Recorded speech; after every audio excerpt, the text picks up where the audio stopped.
It is what it is.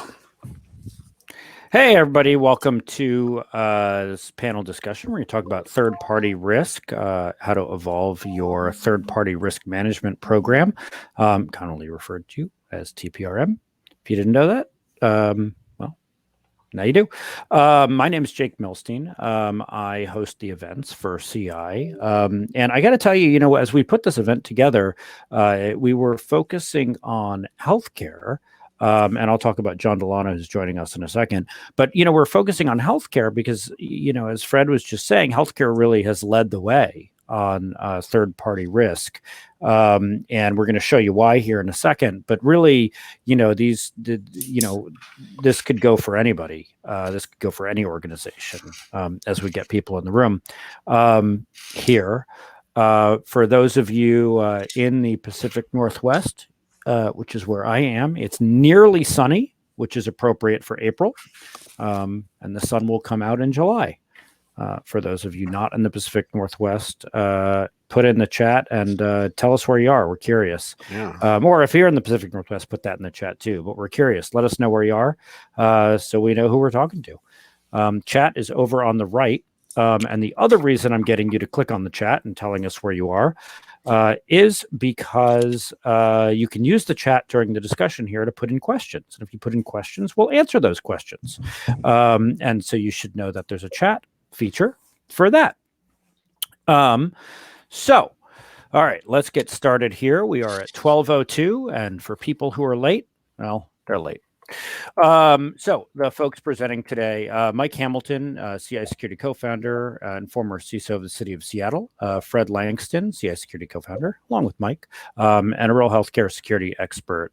Fred's been working with healthcare organizations on security for decades at this point.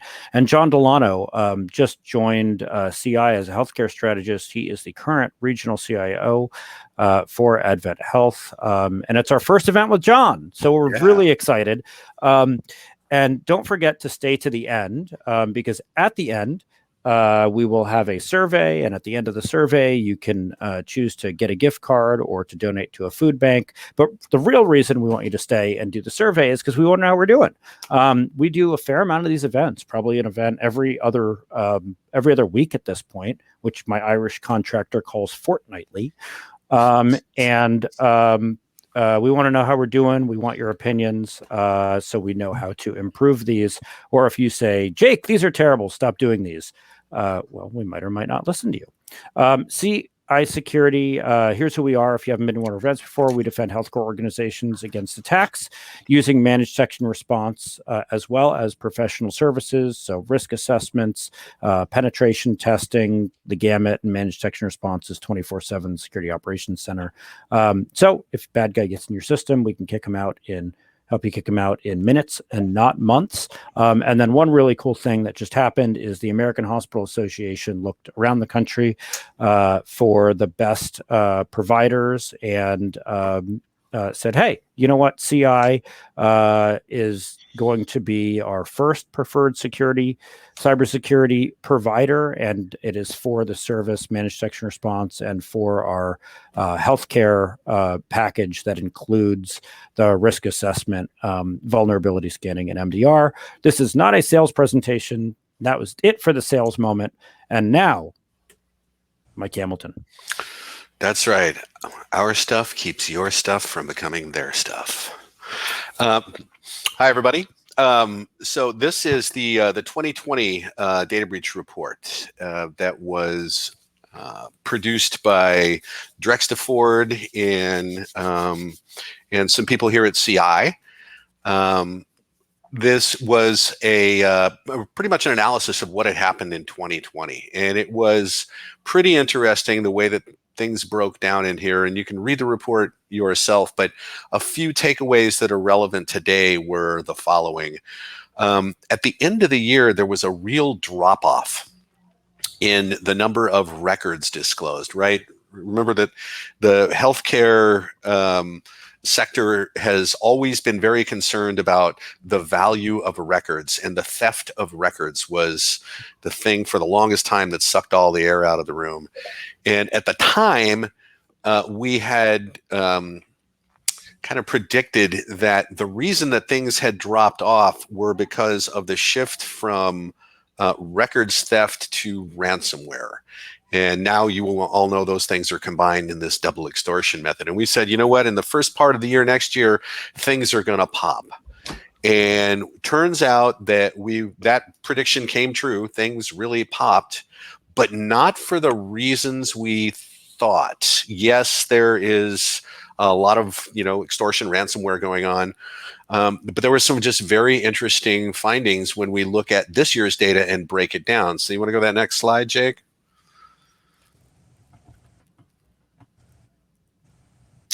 So 97% were actually attempts from the outside to get inside. They weren't insiders. They weren't a piece of printed material left on a fax machine for somebody to see, or a screen that was turned the wrong way.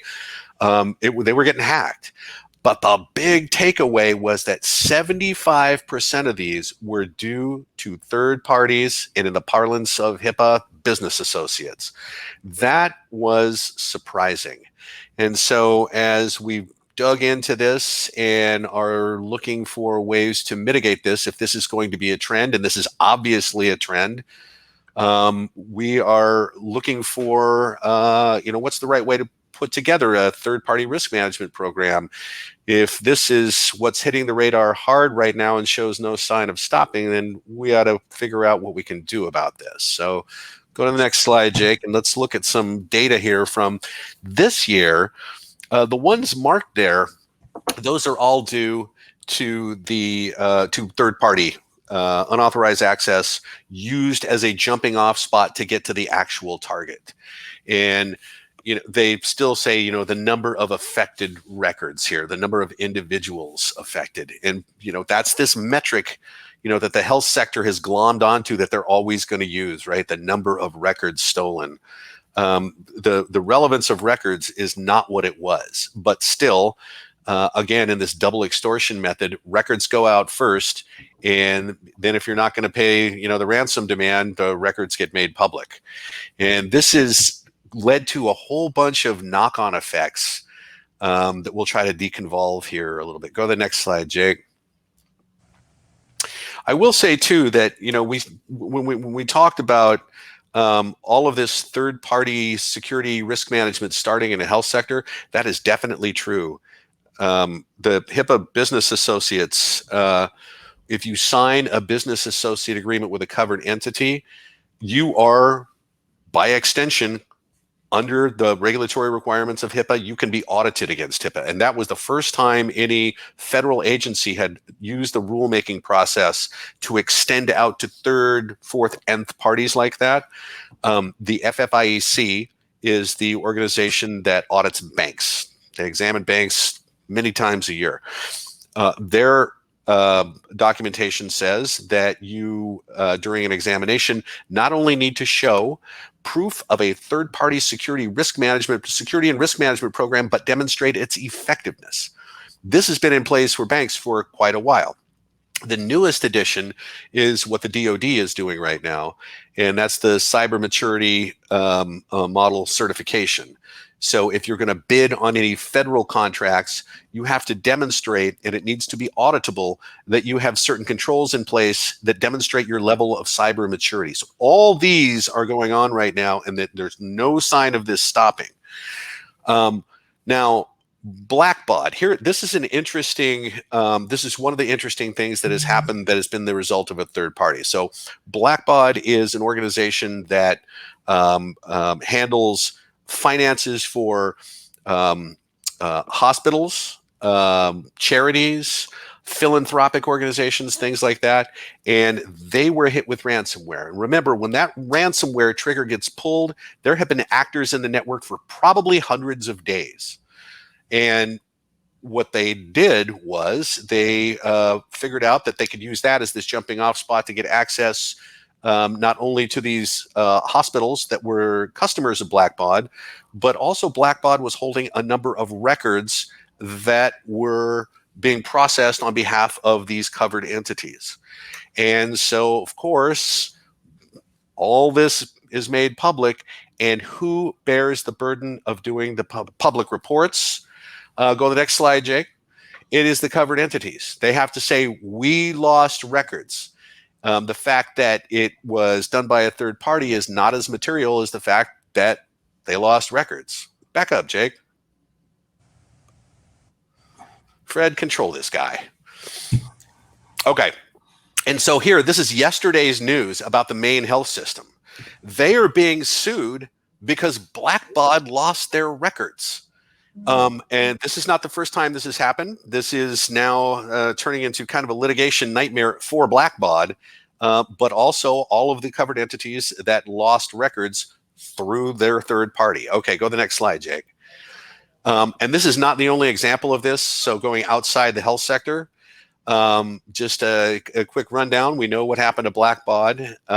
Tyler Technologies, largest service provider to local governments in the United States, hit with ransomware. And again, the actors were in there for a very long time, lifted credentials for systems being run in local governments where Tyler was the administrators that would log in remotely and do things.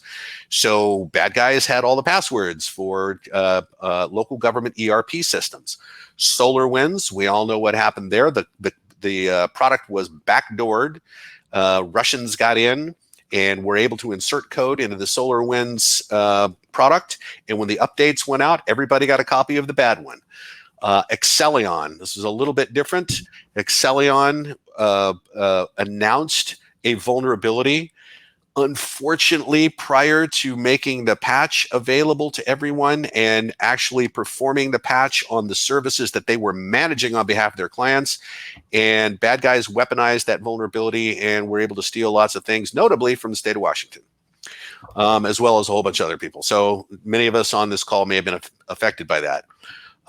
SonicWall is an interesting one too. They got hit with ransomware, and then there were a lot of vulnerabilities in SonicWall products that started getting exploited right away. And one has to wonder if the actors inside that network had any access to the code and were able to reverse engineer maybe some vulnerabilities out of there. I think it's just a coincidence that those things happen one right after the other, but they are seemingly related. And then there's Cove. Cove is a testing service for your software. And so lots of people upload their software. I think it's like 29,000 companies that use this service. Their uploader script was compromised. And what happened was every time a customer used that uploading script to upload their code, what they were doing is they were passing their credentials off to a server in another country. And so all of a sudden, actors now have authentication credentials for 29,000 companies. Probably not 29,000, but still a lot. So this is happening with incredible frequency right now. Go to the next slide, Jake. You see everybody's being burgled by a third party right there. You see there's photographic evidence. Okay, Congress is now into the act. Congress is actually pretty irritated right now. So when CISA, the DHS agency that is concerned with infrastructure protection, cybersecurity, they are coming out with these bulletins nearly daily. Who knew that April was National Supply Chain Integrity Month? I certainly did not know that. That was news to me. They are doing everything they can to raise awareness here. You see the article on the right there. That's from our IT Security News Blast that goes out every day. This is from a couple of days ago. This has been percolating for some time. So this mandatory information sharing is one of the bills in front of Congress right now. There are other bills and there are other proposals.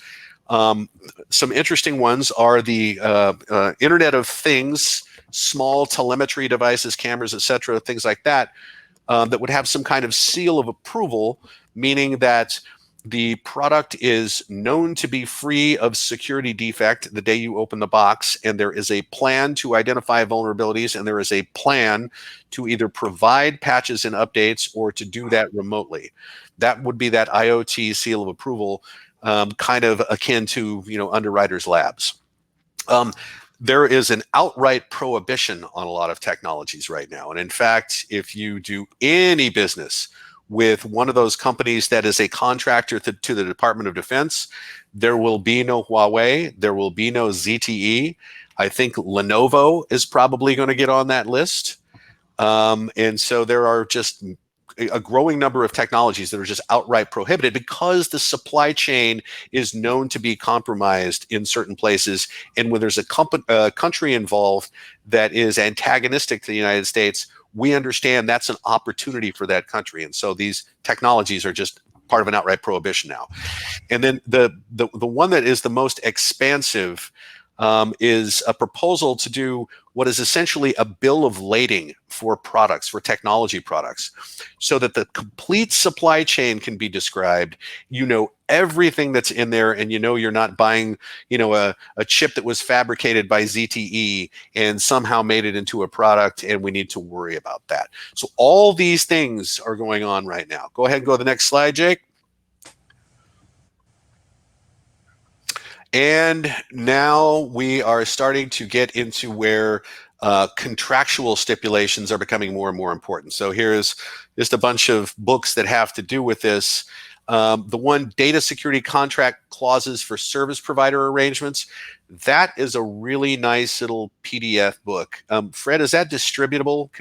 Is that? Well, it used to be, but they recently copyrighted it. I can actually redistribute the copy I have because it doesn't have the copyright on it, but Okay. You can't go get it anymore without paying for it. Okay, so if you want to get into a legal gray zone, get a hold of Fred and he'll give you a copy of that. Yeah. So, the legal profession, yes, is now understanding that when we contract with a third party, with all of this attention going on, we probably need to have some kind of stipulations as to indemnification or third-party cause of some kind of disruption event. And if it can be demonstrated that that was the cause, then there needs to be some kind of action there to be made whole. So when we talk about records disclosure, we know that costs about $200 a record. If you have 1 million records, you're looking at $200 million in liability. And if your service provider is compromised and your records are stolen, that's probably the amount that we need to talk about in terms of indemnifying and insuring. So all of these things are now part of third-party security management. It's not just show me your security papers. It's we need to get into this contract area. I need you to demonstrate a level of maturity that is commensurate with the data that we're going to handle, et cetera, et cetera, et cetera. And I think the next slide is yours, Fred. Okay. So we're going to talk about third-party risk management programs and what does it take to do this as an entity. They can vary wildly in scale, and of course we know you reach out and you can use something like HITRUST. Healthcare entity called HITRUST was built specifically for third-party risk management. It's a very rigorous process they have. It's very expensive, and it tends to be entirely frank, overkill for most entities unless they pretty much have to comply with it. Not that it's a bad standard. And in fact, I was hired to write the very first version of that standard about 15 years ago. And it's not bad, but it is extremely rigorous. And if you are not running a very advanced shop with a high number of staff to manage these programs, it's probably going to be too much. And asking if you're a mid-sized, let's say, hospital, or if you're just some other manufacturer, asking people for a very high-end certification may box out the people that you actually want to use, and sometimes the people you've been using for a very long time. So you need to think, maybe we want to run our own program. So what does it mean to do that? When you're gonna run your own program? Well, you basically have to start out by having them enter into some sort of agreement, right? They may have things like the HITRUST or an ISO certification.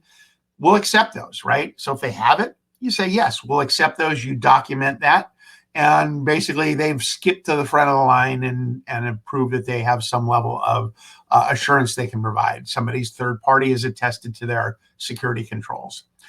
If that's not the case, then we have to move farther down this, and the vendor needs to comply with your organization's standards for vendor security.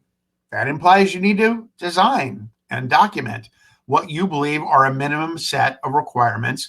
And those documents, might add, are a great place to start, because frankly, you do commonly want to work back from contractual language, because that's where it becomes legitimate, right? Is in the contract. So you need to figure out what these standards are, and you need to make something that's appropriate for the people that are going to be undergoing this. Meaning, I may need 3 standards. One for a medical, somebody that's a contract caregiver is going to have a very high-end one. If I'm talking about the people that are doing the janitorial service at night, that might be a very different set of standards that I put them through. So you may need to create multiple levels of standards for different classes of work. So they need to then go in and define what the scope of the environment is. One of the biggest things they need to do is draw boundaries around the environment where your data, be it EPHI, be it sensitive PII, be it financial data, they need to draw boundaries around that environment. If they don't draw boundaries, everything is in scope for that environment. By drawing boundaries, hopefully they're putting hard perimeters around things. They're putting controls on the edges of this. So they only do high security within that zone, much more economical, but you can't tell them how to do it, right? So they have to tell you what the scope was. They need to go through then some form of an audit, and it probably should be not by you. It can be, you can have a team that does this, but it has even more kind of teeth, if you will, if an independent agency of some kind, being a consultancy like CI Security, maybe it's an audit firm you want to bring in. It can be any number of people, as long as they are capable of providing the audit against the standards you have. And I'll talk a little bit more on the next page on an idealized approach to this. So they go through the audit, and basically, let's go to the top of this thing here. They have developed the scope. We do the assessment of that in-scope environment, and we assess the program itself. How are they managing the systems? If there are no gaps, we're going to go and say, yeah, you've met all the things in the standard. We're going to put out a final report. We're going to submit that to your organization. You'll have a chance to review that content. And then you, as a process we will help you build, will certify, if you will, the vendor. And that just means that they've been vetted against your standards by a third party. You're not claiming they're secure. You're claiming that they've gone through the process with the certification. So once that's done, we should continue to monitor these folks in real time, right?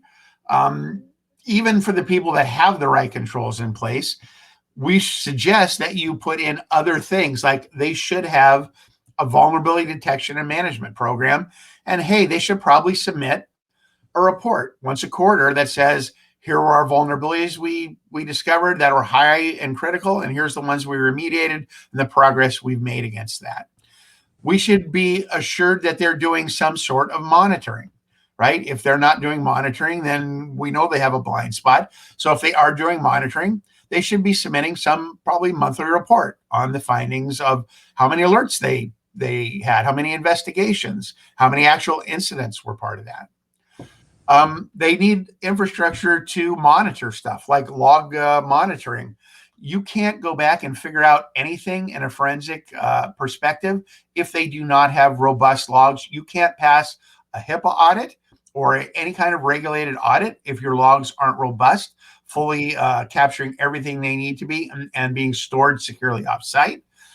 So you probably want them to do some digest of their logs to say, yeah, we ingested this many logs, we stored this many, we did this many log analysis investigations. And these things should probably be reported, in some very abbreviated but easy to follow format. And they submit this once a month. If people do fall out of compliance, you know what? We're not patching those criticals. That's what our report says. This one, we're just not passing criticals. That's a time when I think you need to reconvene your certification team and assess that risk. If a vendor is falling off the wagon, if you will, and it's opening up a significant risk to your organization, it makes sense to decertify those people until they're fixed, send them back through the process, and make sure that, in fact, they're meeting your requirements again. I'm going to kind of talk a little bit. I was talking about kind of an organization that had everything in place. At the top, if we get to the top right, way up there in the top right, for the people that do have gaps, we do a full gap analysis. We'll build a remediation plan for them, right? And that remediation plan has to be acted on, and we'll validate. When they say they've got these things in place, we'll go back, we'll validate that stuff. And then it moves back again down to this diamond in the middle where we're going to work with you to certify that vendor and put them into the program and start collecting on some regular basis this additional set of information. So holistically, what we're doing, we're setting standards for our third parties, maybe a couple different levels. We've got a process for them to enter into with a third party to be vetted and be attested to their meeting those particular requirements. So that whole top blue box is that activity. Once they have attested, we got to the point where we can attest that they have met those requirements. That's when we present to your board or certification entity, whatever it is. We make our suggestion. We expect you most likely to accept that and to build some relationship to collect the information like vulnerabilities. Are we monitoring things? Are we, collecting the logs? Getting some monthly reports sent to you so you can monitor the situation. We can be involved in looking at that if you want.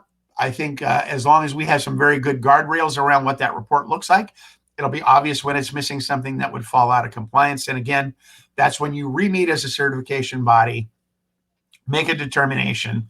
Maybe you decertify. If you have to, again, they can cycle through and get back into the good graces. This kind of program can be done in different ways, right? You can do that top blue box entirely internally if you want. You lose a little bit of that auditability in the sense that it is an independent third party. But if you're a large organization, it's also not hard to argue that, hey, these people came from our audit group. They don't do anything in production. They don't design and build stuff. They're completely separate. If you have an organization that's big, that has that capability, go for it. You can do this yourself. But that's a reason entities like High Trust, or if you're thinking of like the banking industry, the sharedassessments.org. I was one of the early participants in what was called the BITS FISAP. Banking IT Security was the group, and the Financial Institutions Security Assessment Program for third parties was the FISAP. And that was another place where the initial standards for all of banking and Shared Assessments has said, you know what, this stuff applies to everybody. Just like High Trust says, you don't have to be healthcare to get a High Trust certification. We're a third-party risk management company that just vets you against a standard. So there are a number of these entities you can go to. Most of them are relatively expensive and will force you onto their standard. This is why we present this approach. We believe it's more appropriate for everybody that's not a 10 hospital chain to go and build some standards that are appropriate for them. We can help you build those. Like I said, build a couple sets, build a program, run this program. And when people sign on to it, it is, something that they should be considering. This is something they will be doing annually. Every year, you've got to go through some activity where you're going to, reattest to your security, document any changes, things that have happened, and just update the situation. So think of this as a program. It's not a one-shot thing. As a matter of fact, the clients that we do this with, sometimes by 5-year, or even talks for 10-year contracts right now, because they know they want us to manage hundreds of their third parties' data. And they want their third parties to be able to go in 24/7, 365 and update data all year. So when we get to the certification point, they've already uploaded the data in a perfect world, and we just run the validation and we can say, yep, it's all in place. So operationalize this whole program makes it easier for you, makes it easier for the people on the other side to comply with it. And it gives you direct visibility rather than a one-shot, hey, they filled out our survey questionnaire. Bingo, they can be a supplier to us now, and everything's going to be good from here on out. So we really say manage this risk as closely as possible. As Mike pointed pointed out, this is not just in healthcare, having that many third parties being the source of a breach. It goes across all industries right now. We see it absolutely. And I was holding up my hand on the Excellion breach. I got popped in that one, just filled out all my 15th credit monitoring form. Filled out one for my wife and found out a whole bunch of stuff was wrong on her stuff, and still fighting to get that fixed. So, yeah. So anybody can be a victim here, certainly, but the third party risk, it's a little painful that the people I was doing business with, the bank I was doing business with, they didn't lose it. They were using Excellion, and Excellion lost it. But you know what? My bank's going to lose my business because I'm not happy that this happened. So huge, wide-ranging implications. Go ahead. So, I think it's a good time to bring in John here. So, John, right now, you're the CIO at Advent Health. We were talking before, over a period of years, building this, third-party risk or paying attention to third-party risk has changed. How has it changed for you, and what have you done? Yeah, certainly, there's been an evolution as far as third-party risk. So we see a lot more of the growth of cloud or software as a service type solutions that organizations are getting into, and then certainly the growth of IoT or smart devices, and now connecting to those for remote patient monitoring. Again, I know not everybody here is healthcare, but there's a lot of sensors out there that are collecting data and sending that back. So the edge used to be in the data center. Now it's moved all the way out to the endpoint, right? And now these things are smart and sending data back. We certainly have seen, an explosion of phishing and ransomware attacks. And so these are now targeted specifically at healthcare, and not necessarily as random as they used to be. And then, certainly now we have nation state actors that are getting involved, and, for this same reason, to find an exploit and then a jumping off point to get into somewhere else. So these are all things that have been evolving, and things that we have to take as credible. Yeah, I mean, I think it's it's incredibly important. One thing that occurred to me as Fred was talking there and Mike was talking and talking about certifications. I mean, when you look at a third party vendor, it's maybe a strange question, but you walk into a restaurant and you see a health rating up on them, like an A or a B.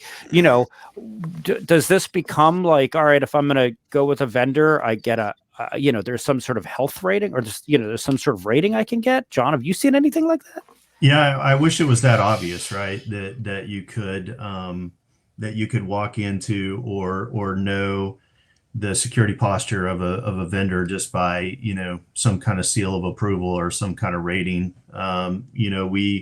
We deal with hundreds, if not thousands, of different vendors, and, many of them are large and sophisticated, but many of them are not.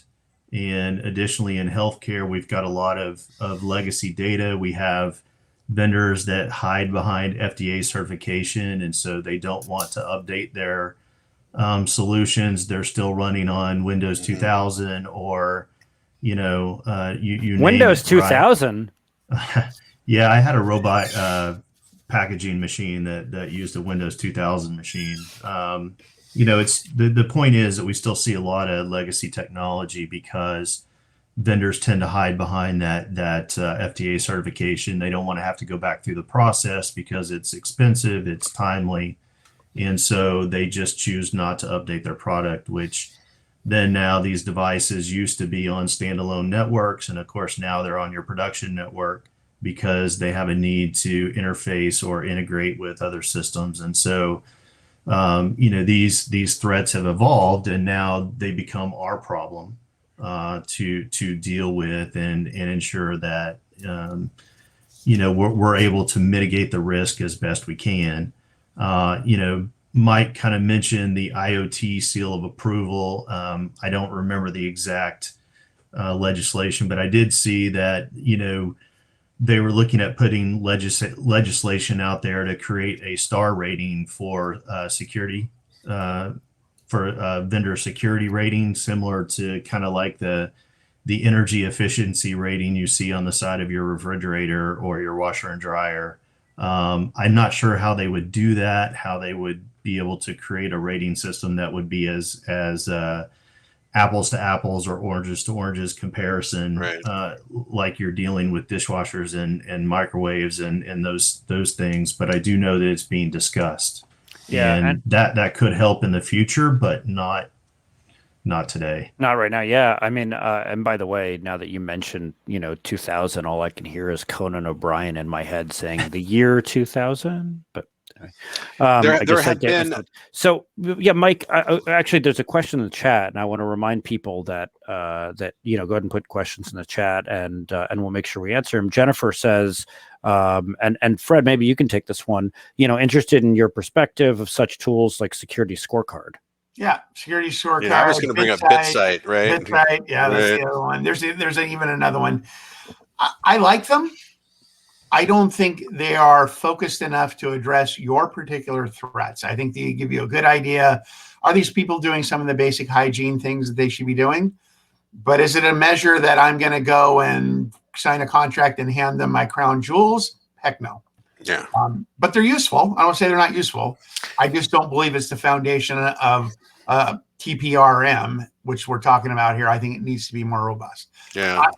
There are other people that have other opinions, though, and that's just mine on that subject. Well, I'll agree with you, but I'm going to say I don't think they're that good, because really what they're looking at is, BitSite, for example, they have these, they made up this index, and they will give you some number based on the number of vulnerabilities they find when they scan your perimeter and how long they persist, because that, tells the world how well you're getting after things like that.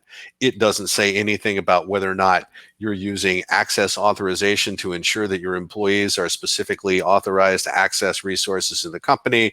It doesn't say anything about whether you do an annual risk assessment, nothing, right? So I think they're of limited utility and a little surface scratchy, but the idea, the spirit there is good. Coming up with a rating system, I actually think eventually it's going to be more like a Moody's credit rating system or something like that. And it could be driven by insurance companies, because they're the ones that are trying to not go bankrupt by paying everybody else's bills when they get cyber crushed. Mike, don't you remember you and I spending time with Fair Isaac, the people that actually do the actual algorithms and build them? Yeah. Trying to do exactly this. We spent 4 years, and everybody went through their hands up and went, hey, we're experts and we can't do this. Yeah. So I don't know that that's ever coming. Those are the smartest people in the room when it comes to that. Was 20 years ago, buddy. That was 20 years ago. But yeah. Well, and we keep getting back to the year 2000, don't we? So, John, going back to that Windows 2000 thing, going back to this, you work in a hospital setting, sometimes there are, a new MRI machine or a new piece of software that, darn it, like the doctor needs, and it might, save lives, but it's not compliant. There are no security checks. They won't, what do you do when those things pop up, either pop up on the network or somebody says to you, hey, can I? Yeah. And so you bring up a great point. Certainly in healthcare, just like any other industries, there are critical applications or critical solutions that are there to provide patient care. And again, knowing that some of these devices may run legacy software or, may have some certainly designed without security in mind, right? And drug dispensing cabinets come to mind, and I won't go any further than that. But there are certain things, and I think the important deal is being able to put that into terms of risk. And so I myself am kind of against using the FUD principle, which, spreading fear, uncertainty, and doubt. Just because something can happen doesn't mean it will. I'm more about education and being able to break that down into potential risk. And risk is certainly something that CEOs and executives understand. They deal with risk every day. We deal with what's the risk of building a new hospital, what's the risk of building a new clinic, or adding another service line.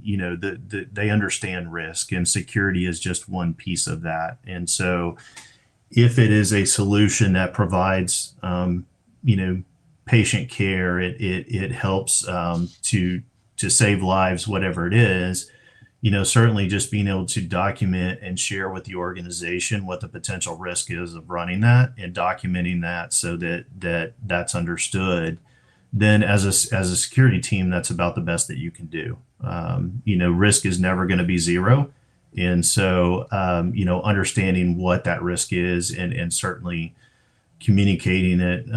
We created, and the wording was actually a play on words, and it was by design, but we created a business assessment of risk form. And, if you put the initials there, it stands for BARF, but that was a form that we made sure that we filled out and shared that with executives so they understood. Well, it's memorable. It's funny you said that, and I'm thinking bar, set the bar low, alcohol, but I missed the F in form. Hey, Fred, earlier you were talking about, this is the year for this. This is the year that TPRM matters. Why this year? What is it, and how has this evolved? Well, so I will say the anecdotal evidence is people are flooding our doors for the first time. And when I say this, I'm used to this coming from very large entities, right? We need a TPRM, like Costco's calling us, and we need a TPRM or something like that. But now we're getting calls from counties.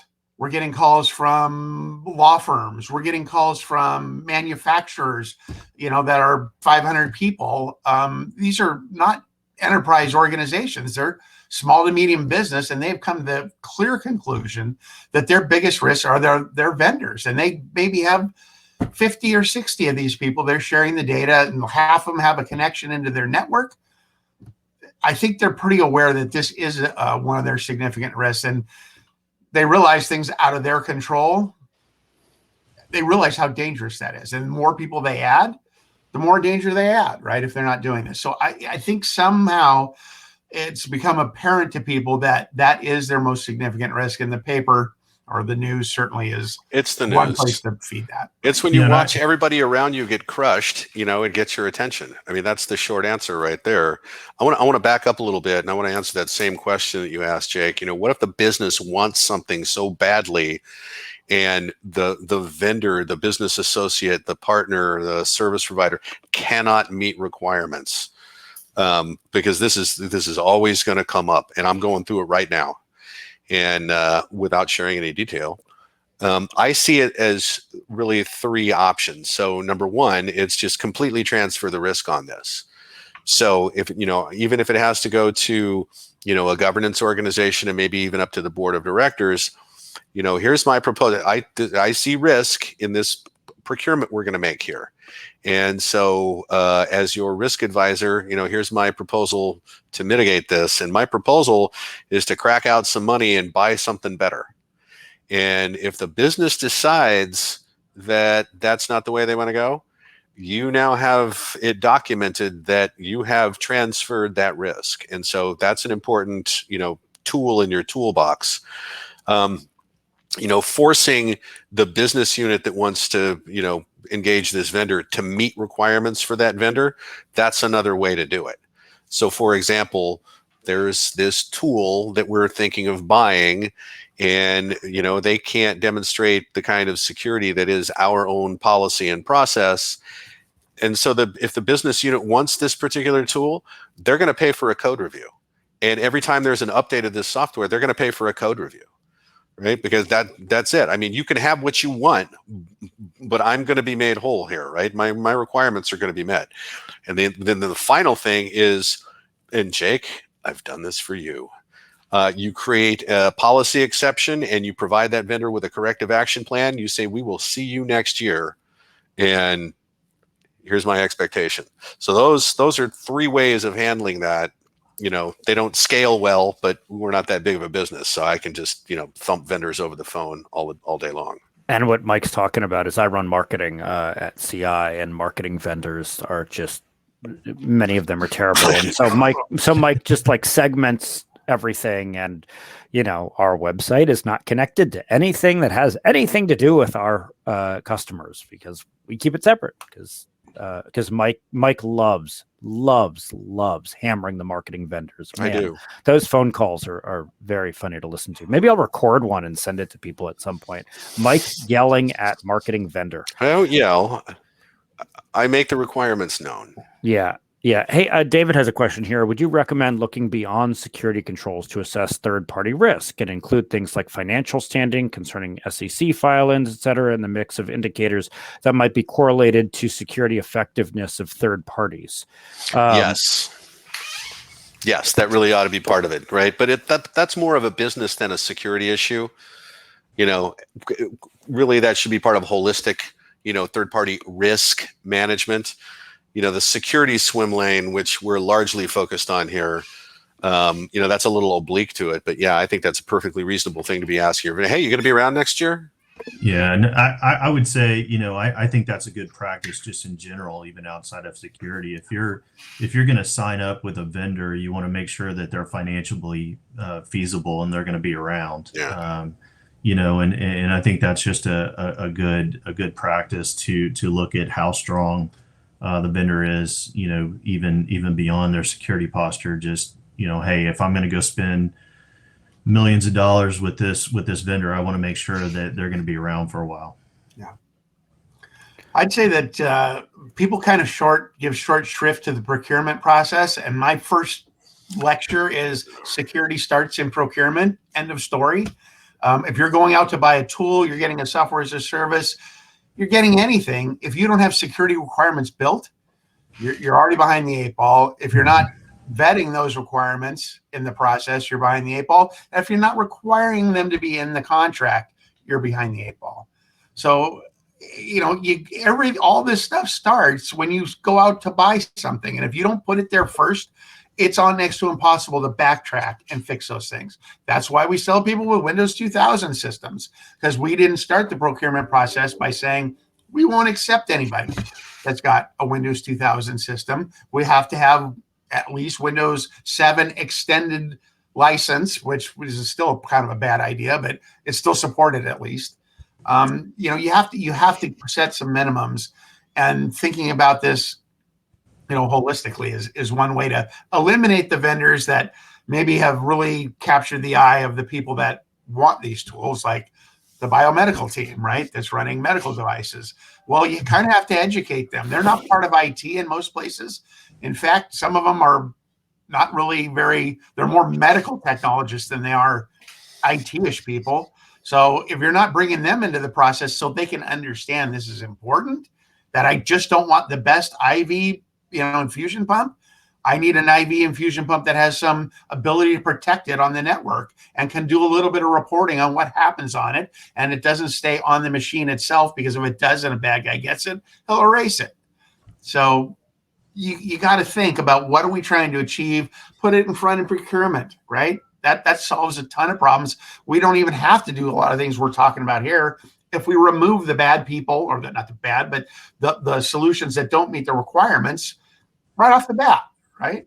So, yeah, and Fred, I think you bring up a couple of good points. Part of the procurement process is the legal contract part of it, and my recommendation is to make sure that you get inserted into contract review, because one, there's probably a set of language contract stipulations that you want to adopt as an organization to make sure they get into all your contracts.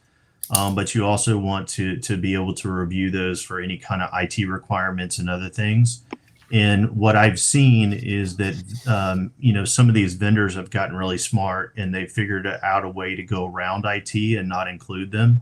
And we've made it easy for them, because we've all stood up guest wireless networks. And so where they used to have to connect devices to the production network, now they can connect them to the guest network. And then additionally, a lot of them will just pay $25 a month to bring in a hotspot and not even connect it to your network. So you have no insight into any kind of data that is leaving your organization. So that's where I think it's important to make sure that you get involved in the contract process, because it just brings visibility into what's coming into the organization. And then it also gives you the opportunity to put standard language in all your contracts that protects you. So I have a question about the contracts. And I'm going to tie this to insurance companies too. Let's say you have a third party that is breached. It could cost your organization millions of dollars to deal with it. One, can you get that money? If you write the contract right, can you get that money from the third party? And two, does your insurance policy cover you? Who are you asking? Oh, I think all of you. Pretty long answers to this one. Fred, why don't you start there? Well, so you brought up cyber insurance. I'll start there, right? Cyber insurance has become relatively prescriptive on how you can make a claim. So you need to understand that process. And then that means, what does that mean in terms of this third party? What should the notifications be?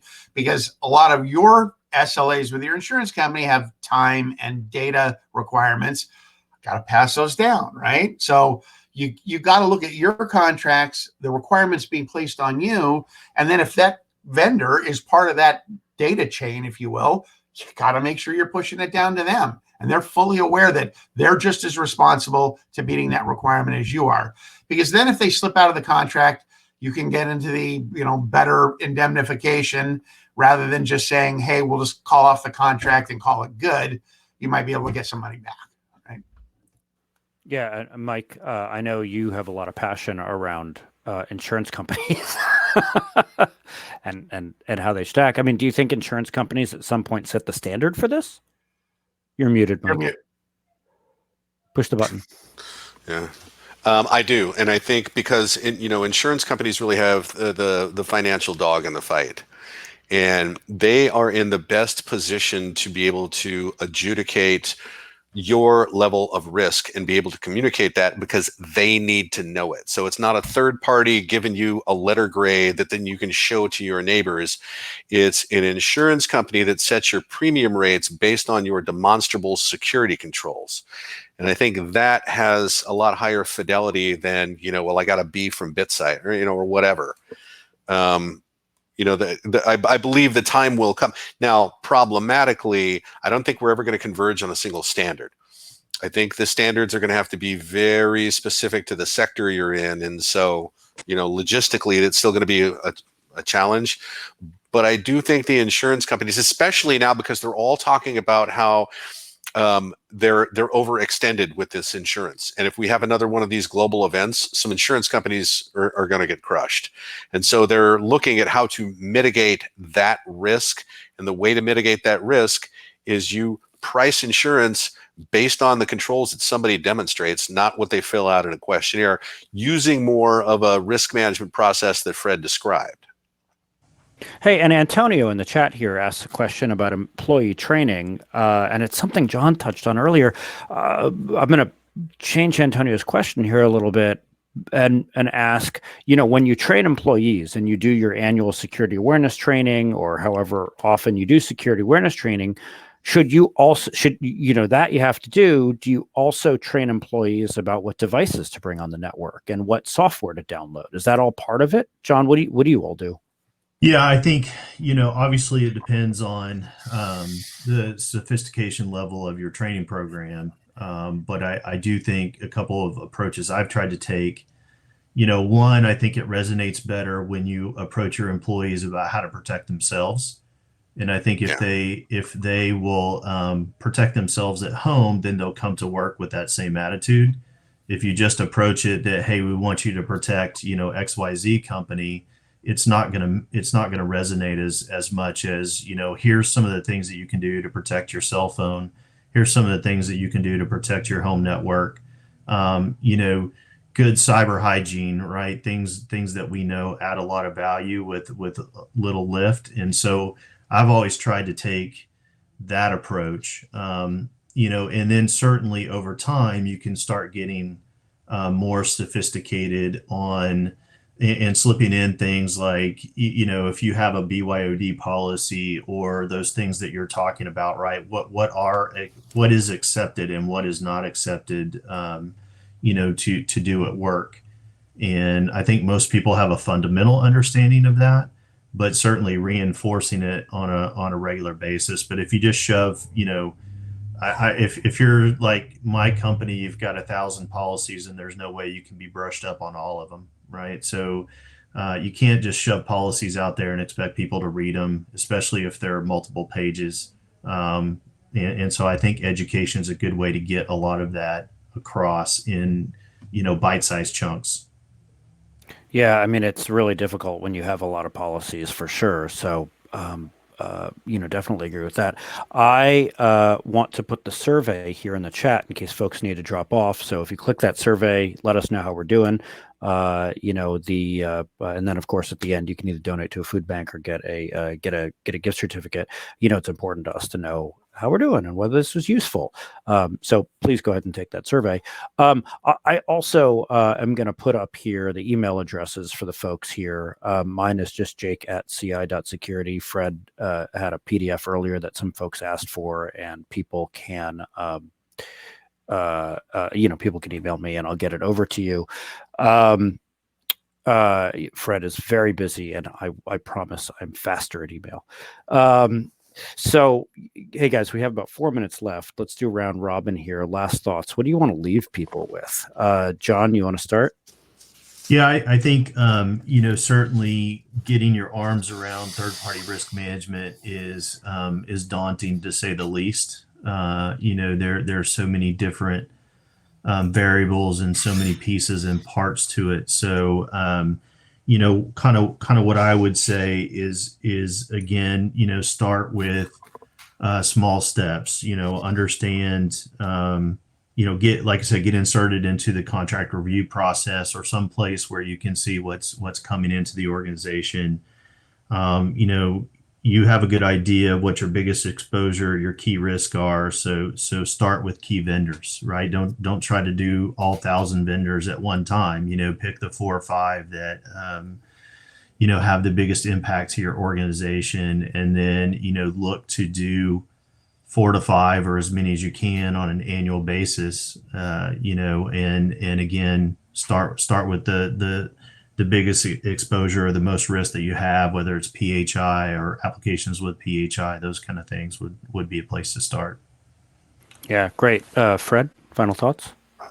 I'd keep it simple. I think third-party risk management has now reached everyone. I think it's the point where I don't care who you are, how small you are, if you're sharing your critical data that can impact you, your business, or your customers, you have to put some form. It doesn't have to be the fancy thing I put on the screen, but you need something, and you need security and procurement.